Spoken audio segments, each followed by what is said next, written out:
At the Easter party, my greedy daughter-in-law gave me a giant chocolate egg. Inside is the perfect place for you. It was a brochure for a cheap nursing home. I handed her a note. It was the inheritance division, favoring the sister-in-law she despises. I'm glad to have you here. Follow my story until the end and comment the city you're watching from, so I can see how far my story has reached. The laughter around the Easter table died the moment I opened that egg.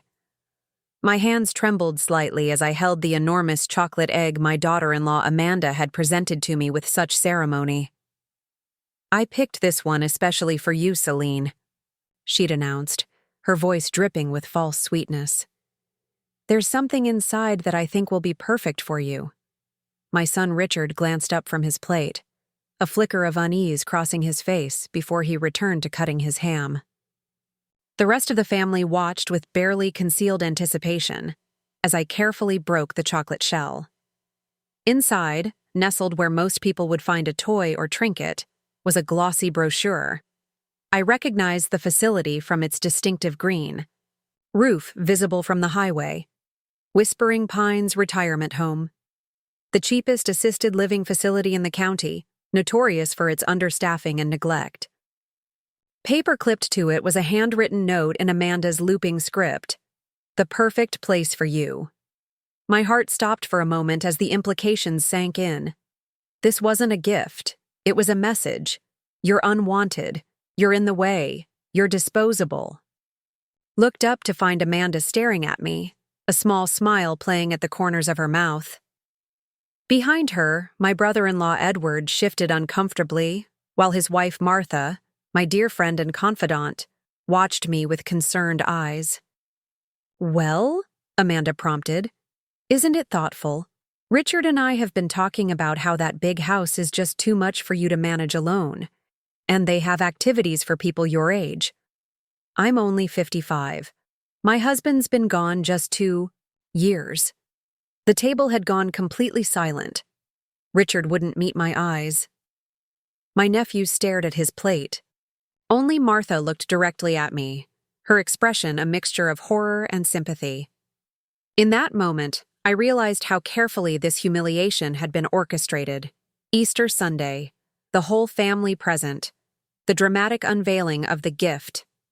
Amanda had planned every detail to maximize my embarrassment and isolation, but she'd made one critical mistake.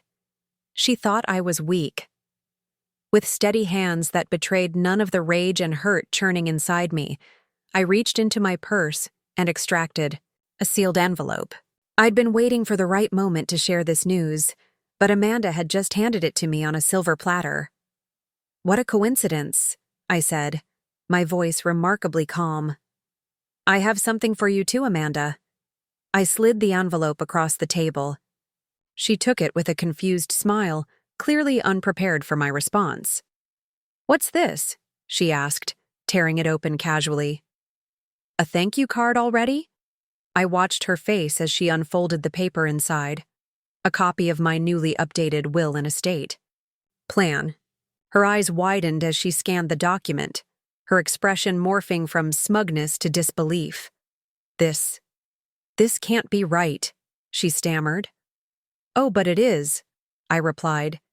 I've decided to leave the majority of my estate to Martha.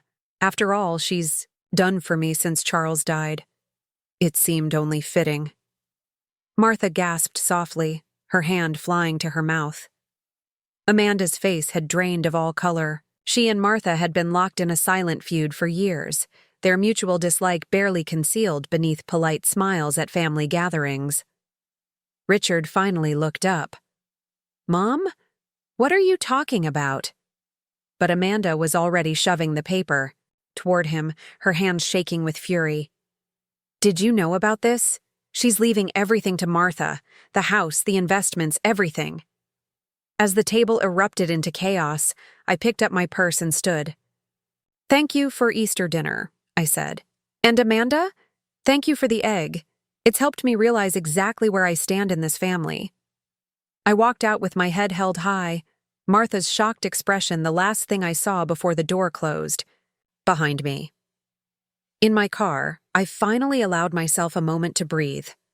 The tears would come later, but for now, there was only a strange, hollow triumph. Amanda had tried to break me with that egg. She didn't realize she'd only cracked the shell of my former self, allowing something stronger to emerge. The morning. After Easter, I sat alone in my kitchen, turning my wedding ring around my finger, a habit I'd developed in the 2 years since Charles died. 30 years of marriage, gone in an instant when his heart gave out on the golf course. Those 30 years played through my mind as I stared at the chocolate egg I'd brought home, now sitting broken on my counter like a symbol of my fractured family. It hadn't always been this way with Amanda. When Richard first brought her home, 7 years ago, she'd been all smiles and charm. "I've always wanted a mother figure," she'd told me, her eyes wide with what I now recognize as calculated innocence. Charles had been charmed immediately. "She's good for Richard," he'd said. Ambitious, like him. The changes were so gradual, I barely noticed them happening. First, it was small comments about the house. "This place could use some updating, don't you think?" Then came suggestions about my appearance. "That hairstyle ages you, Celine." Always delivered with a smile, always just concerned enough that arguing made me seem defensive. After Charles died, the real Amanda emerged. With my grief still raw, she began to isolate me from Richard. Weekend visits became monthly phone calls. Invitations to dinner came with conditions. "Don't bring up politics, Mom. You know how you get." Family photos in Richard's house slowly disappeared, replaced by glamorous portraits of Amanda and her family. I remembered the first time I truly saw the manipulation clearly. It was at Richard's birthday dinner last year. I'd arrived early to help set up, bringing the special whiskey I'd gotten for my son and the family photo album he'd always loved. "Oh, we don't need that," Amanda had said, taking the album from my hands and shoving it in a drawer. "We've planned a sophisticated evening. Reminiscing would just bring the mood down." Later that night, I overheard her in the kitchen with Richard. "Your mother seems confused lately," she whispered. "She couldn't even remember where we keep the glasses, and she's been here dozens of times." "She's getting older," Richard had replied, concern evident in his voice. "Maybe we should talk about options." I'd recoiled from the doorway, my heart pounding. They were discussing my mental capacity, my future, all based on lies Amanda was feeding my son. The kettle whistled, pulling me back to the present. I poured the hot water over my tea bag, watching the color seep out. That's what Amanda had been doing, slowly leaching the color from my relationship with my son, drop by drop, until he could barely see me anymore. The doorbell rang, startling me. Through the peephole, I saw Martha's familiar round face. She had always been more of a sister to me than Charles's actual sister, even before he passed. "I couldn't sleep all night," she said as I let her in. Her eyes were puffy from crying. What Amanda did was unforgivable. "She's been working toward this for years," I said, leading her to the kitchen. "Convincing Richard I'm declining, that I need help. That egg was just the culmination." Martha's gaze fell on the broken chocolate shell. "And the will? Is that real?" I nodded slowly. "I changed it last month. I've seen how Amanda looks at this house, Martha. She's been measuring for curtains since Charles's funeral." Martha took my hands across the table. "But why me? We've always been close, but—" "Because you're the only one who's seen through her," I replied simply. "And because it would hurt her the most." I hadn't realized how bitter I'd become until I heard the words aloud. Martha didn't flinch. "Richard called me this morning," she said quietly. "Amanda told him you're becoming vindictive in your old age. She suggested it might be early dementia." My stomach clenched. "And what did Richard say?" "He's worried, confused. He said Amanda has been noticing concerning signs for months." Martha's eyes met mine. "Celine, she's been laying groundwork, making Richard believe you're slipping away mentally." The realization felt like ice water in my veins. This wasn't just about pushing me aside or getting my house. Amanda was systematically destroying my credibility with my own son, painting me as a confused old woman whose decisions couldn't be trusted. "There's more," Martha continued, hesitantly. "Richard mentioned that Amanda found some perfect memory care apartments to show you. Apparently they've been discussing it for months." The Easter egg suddenly made perfect sense. It wasn't just a cruel joke, it was a warning shot. Amanda was accelerating her timeline. "What are you going to do?" Martha asked. I stared at the broken egg, at the brochure still partially visible among the chocolate fragments. For 2 years I'd been quietly enduring Amanda's campaign, retreating further into myself, hoping Richard would eventually see through her manipulations. "I'm done being silent," I said finally, a new resolve hardening within me. If Amanda wants a fight for this family, she's going to get one. What I didn't tell Martha was the other document locked in my desk drawer, proof of something I'd discovered about Amanda that would change everything. The time for silence was over. It was Martha who first noticed the missing silverware. "Didn't you used to have a full set of your grandmother's silver?" she asked one afternoon as we prepared tea. 2 weeks had passed since the Easter incident, and Martha had made it her mission to visit me regularly. "It's in the drawer where it always is," I said, then froze as I opened the drawer to find only half the set there. "That's odd. I know I had the complete set when I polished it at Christmas." Martha shot me a meaningful look. "And who has access to your house?" The implication hit me like a truck. Richard and Amanda had a spare key for emergencies. Could Amanda be? No, that was too calculated, too devious. But then again, so was that Easter egg. "You think she's taking things?" My voice sounded small even to my own ears. "I think," Martha said carefully, "that making you seem forgetful would benefit her greatly right now." That night, I couldn't sleep. I found myself wandering through my house at 2 a.m., taking inventory of my possessions. The missing silverware, the pearl earrings I couldn't find last month, the photo albums that seemed to have fewer pictures each time I looked through them. I'd attributed it all to my own absent-mindedness, to grief, to aging. But what if it was deliberate? What if Amanda was systematically removing items from my home, counting on me to doubt myself? The evidence mounted over the next few days. I found my reading glasses in a drawer I never use. My address book, with important contacts and account numbers, had disappeared entirely. Small things, easy to dismiss individually, but when viewed together, they formed a disturbing pattern. Then came the dinner at Richard and Amanda's house. I'd gone reluctantly, still sore from the Easter humiliation, but Richard had called personally, sounding genuinely remorseful. "Please come, Mom. I miss you." Amanda greeted me with her usual plastic smile. "Celine, you found the house all right?" "I've been coming here for 7 years, Amanda," I reminded her. "Oh, of course. I just know how confusing driving can be these days," she said with exaggerated concern, shooting Richard a meaningful glance. Throughout dinner, the pattern continued. Amanda would ask me a question, then subtly undermine my answer.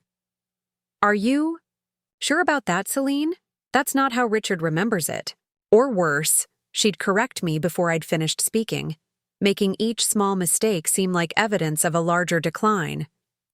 The final blow came over dessert, when Richard cleared his throat nervously.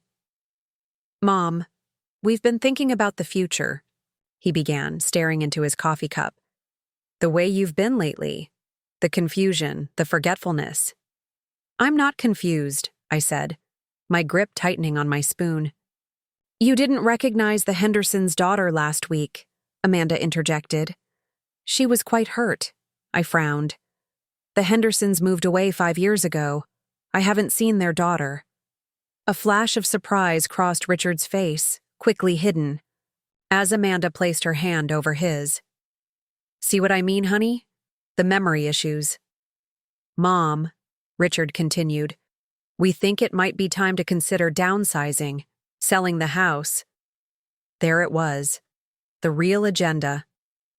Amanda's eyes glittered with triumph as Richard outlined their plan. Sell my home, help me move into a senior community, and let them manage my finances. For my own good, of course. I was too stunned to argue.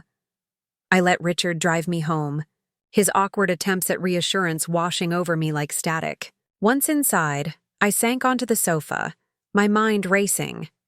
They weren't just trying to push me aside. They were trying to take everything. My home, my independence, my dignity.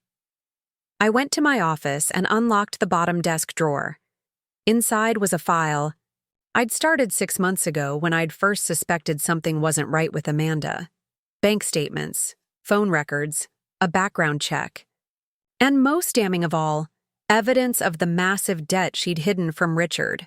Amanda wasn't just cruel, she was desperate. Their perfect life was built on credit cards and loans, a facade maintained by Amanda's extravagant spending. They needed my house, my investments, everything they could get their hands on. I closed the file, a cold clarity settling over me. I'd been too trusting, too willing to blame myself. But now I saw the truth. Amanda hadn't counted on one thing. I might be older, but I wasn't helpless, and I wasn't going to let her destroy what remained of my family without a fight. My phone buzzed with a text from Martha. "How was dinner?" I typed back. "Worse than I imagined. We need to talk. Tomorrow." The game Amanda had started was far from over. In fact, it was just beginning. "They're trying to declare you incompetent," Martha said bluntly, setting her coffee mug down with enough force to splash liquid onto my kitchen table. The morning light streamed through the windows, creating a deceptively cheerful atmosphere. For such a dark conversation. "Legally?" I asked, my heart sinking. "Can they do that?" Martha's expression was grim. "Amanda has been building a case. The memory issues, the confusion, the misplaced items, it's all documented. Richard mentioned they've even consulted an elder law attorney." She reached across the table to grasp my trembling hands. "Celine, they're moving faster than we thought." The walls of my kitchen, the same kitchen where I'd raised Richard, where Charles and I had shared thousands of meals, seemed to close in around me. I couldn't breathe. "But I'm perfectly fine," I protested weakly. "You and I know that," Martha said. "But Amanda has been poisoning Richard's perception for years.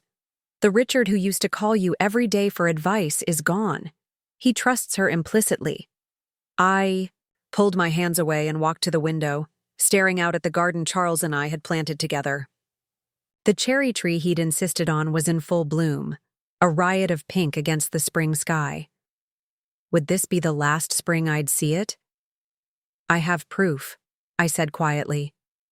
"About Amanda's debts, her lies." Martha joined me at the window. "Show me." In my office, I spread the contents of my file across the desk. Credit card statements showing Amanda's astronomical debt. Bank records revealing frequent large cash withdrawals from the joint account she shared with Richard. A background report showing previous bankruptcies she'd never disclosed to our family. Martha whistled low. "How did you get all this?" "After Charles died, I learned a lot about financial investigation. I had to untangle our estate, figure out accounts I never knew existed." I tapped the file. "When things started feeling wrong with Amanda, I put those skills to use." Martha studied the documents, her brow furrowed. "This is damning, Celine. Does Richard know?" "If I showed him now, he wouldn't believe me. He'd think I fabricated it out of spite after the Easter incident." "Or worse," Martha added, "Amanda would use it as further evidence that you're paranoid and need help." We sat in silence, the enormity of the situation settling over us. My son, my only child, had been turned against me by a woman who saw me as nothing but an obstacle to my assets. "We need a plan," Martha finally said. "Something that protects you legally before they can make their move." Over the next few hours, we outlined our strategy. First, I would update all my legal documents. Not just my will, but power of attorney, healthcare directives, everything. Martha would be named as my representative, not Richard. Second, I would document my mental competence. A full neurological workup, cognitive testing, all of it recorded and witnessed by independent parties. Third, and most painfully, I would begin quietly untangling my financial connections to Richard and Amanda. The business investments Charles and I had helped Richard start, the loans we'd provided for their dream house, all of it would need to be formalized and, where possible, withdrawn. And what about Amanda's debt? Martha asked. I stared at the evidence I'd gathered. Using it felt like declaring open war, something I wasn't sure I was ready for. We hold on to it, for now. Over the next 2 weeks, Martha and I executed our plan with military precision. I met with new attorneys who had no connection to Richard or Amanda. I underwent extensive medical evaluations that certified my mental capacity. I restructured my assets, creating trusts that would be difficult to challenge. Through it all, I maintained the appearance of normalcy. I answered Richard's increasingly infrequent calls with the same motherly warmth I'd always shown. I deflected Amanda's probing questions about my future plans with vague reassurances, but inside, something had changed. The hurt and betrayal had hardened into something else, a steely resolve that surprised even me. You're different, Martha observed one evening as we reviewed the last of the paperwork. Stronger. I had to be, I replied simply. They left. Me no choice. The doorbell rang, interrupting our conversation. I peered through the peephole to see Richard standing on my porch, alone for once. It's Richard, I whispered to Martha, my heart suddenly pounding. Without Amanda. Martha quickly gathered the documents from the table, tucking them into her bag. Remember, don't let on that we know their plan. Stay calm. I nodded, took a deep breath, and opened the door. Richard looked tired, the lines around his eyes deeper than I remembered. Mom, he said, his voice strained. We need to talk. I stepped aside to let him in, catching Martha's warning glance over his shoulder. The moment of confrontation had arrived sooner than we'd expected. But for the first time in years, I wasn't afraid. Whatever Richard and Amanda had planned, they were about to discover that underestimating me had been their biggest mistake. Mom, are you home? We need to talk. Richard's voice echoed through the foyer as he stepped inside, running a hand through his thinning hair, a gesture so like his father that my heart clenched despite everything. Martha squeezed my arm reassuringly before slipping into the kitchen to give us privacy. I'm here, Richard, I said, leading him to the living room. What's on your mind?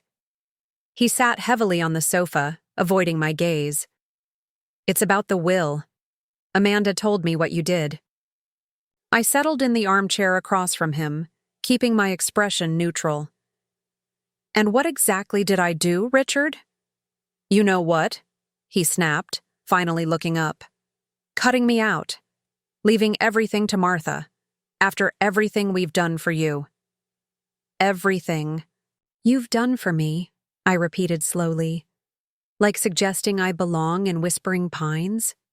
Richard had the decency to flush. That was Amanda's idea, she thought. She was trying to help. Help who, Richard? I leaned forward. Me? Or herself? His jaw tightened. You've been different since Dad died. Forgetful, paranoid, making accusations, the missing items, the confusion, items that Amanda has been systematically removing from my home, I interrupted quietly. Conversation she's been twisting to make me sound confused. That's exactly what I'm talking about. Richard stood pacing the room. These conspiracy theories about Amanda. She's been nothing but supportive, and you repay her with suspicion and spite. I took a deep breath. This was it. The moment to decide how much to reveal. Richard, Sit. Down. Please. To my surprise, he obeyed, sinking back onto the sofa with the wariness of a cornered animal. I want to show you something, I said, nodding to Martha, who silently entered with a folder. And I need you to really look at it, not as Amanda's husband, but as my son. Martha handed him the folder and retreated. I watched Richard's expression change as he flipped through the pages. Confusion, disbelief, then dawning horror. This can't be right, he whispered, staring at Amanda's credit card statements. $87,000 in debt? The cash withdrawals from our joint account? There's more, I said gently. Keep going. His face paled as he reached the private investigator's report detailing Amanda's history. The 2 previous marriages, both to wealthy older men, both ending in acrimonious divorces after she'd secured significant assets. She told me she'd only been married once. To her college sweetheart. Richard's voice was barely audible. Richard, look at me, I said, waiting until his eyes met mine. I'm not confused. I'm not paranoid. And I'm certainly not ready for a nursing home. Amanda has been manipulating both of us, but for very different reasons. Martha rejoined us, sitting beside me in silent support as Richard continued reading, his expression growing more stricken with each page. The missing silverware? He asked. My grandmother's pieces? I nodded. Check the guest room closet at your house. Top shelf, back corner. I believe you'll find them there, along with several other items that have mysteriously disappeared from my home. Richard closed the folder, his hands shaking. Why didn't you tell me sooner? Would you have believed me? I asked quietly. Over her? The silence that followed was answer enough. There's something else you should know, I continued. I've undergone complete cognitive and neurological testing. The results are in that folder as well. I'm perfectly competent, Richard. The only thing wrong with me is that I trusted too much. He stared at the folder in his lap, then at me. The will. Are you really leaving everything to Martha? I've made some changes, I acknowledged. Not out of spite, but out of self-preservation. I can't leave my assets to someone who sees me as an obstacle to be removed. Richard flinched as if I'd slapped him. I never... You were going to help Amanda declare me incompetent, I said, my voice steady despite the pain those words caused. You were planning to sell my home and put me in a facility. Don't deny it. His silence confirmed what I already knew. Why are you showing me this now? He finally asked. Because despite everything, you're still my son, I said simply. And I thought you deserved one chance to see the truth before things go any further. Richard stood abruptly. I need to think. I need to talk to Amanda. Ask her about this. Of course you do, I said, rising as well. But Richard, when she denies it all, when she tells you I've fabricated everything out of jealousy or confusion, or whatever new excuse she invents, remember this moment. Remember that I've never lied to you. After Richard left, Martha and I sat in silence, the weight of what had just happened settling over us. Do you think he'll believe you? She finally asked. I gazed out the window at the cherry tree Charles had planted, its petals now starting to fall like pink snow. I don't know, but for the first time in years I've told him the complete truth. What he does with it is up to him. Martha squeezed my hand. What happens now? Now, I said, a strange calm settling over me. We wait for Amanda's next move. Because there will be one. And I was ready for it. 6 months after that fateful Easter, I sat on my porch swing watching the autumn leaves dance across my lawn. A peaceful silence enveloped the neighborhood, not the tense, suffocating silence I'd known for so long, but a tranquil quiet that felt like freedom. More tea? Martha asked, emerging from the house with a steaming pot. Please, I smiled, holding out my cup. So much had changed since I'd shown Richard the evidence about Amanda. The aftermath hadn't been pretty. Explosive arguments, tearful confrontations, and finally, inevitable truths that could no longer be denied. 3 days. After our conversation, Richard had appeared at my door, ashen-faced and exhausted. "You were right," he'd said simply. "About everything." He'd found the missing silverware exactly where I'd said it would be. He'd confronted Amanda with the financial records, which she'd tried to dismiss as fabrications until he revealed he'd verified them independently. The final straw had been discovering she was already meeting with realtors about selling my house, making plans before I'd even agreed to move. "I don't know who she is anymore," Richard had confessed that day. "Or maybe I never knew her at all." The divorce proceedings had begun shortly after. Amanda had fought viciously, claiming half of everything, including the business Richard had built with his father's help. But her leverage had evaporated when her previous marriages and financial deceptions came to light. In the end, she'd accepted a modest settlement and disappeared from our lives. "Have you heard from Richard today?" Martha asked, interrupting my thoughts. "He called this morning. The renovations on his new place are almost done." I sipped my tea, savoring the warmth. "He wants us to come see it this weekend." Richard had moved into a small apartment after the separation, humble compared to the showcase home he'd shared with Amanda. The change seemed to suit him. Stripped of pretense, he was slowly finding his way back to the person he'd been before. My son, Charles's boy. Our relationship was healing too, though the scars remained. We were careful with each other now, rebuilding trust one conversation at a time. Some days were easier than others. Some wounds were still too raw to touch. "Celine," Martha said hesitantly, "you've never told me what happened with the will." "Did you change it back?" I smiled, watching a red leaf spiral lazily to the ground. "I made some adjustments. Richard will inherit the business interests his father wanted him to have, but the house and half of my personal assets will still go to you." Martha started to protest, but I raised a hand to stop her. "It's not about punishment anymore, Martha. It's about recognizing who was truly family when I needed it most."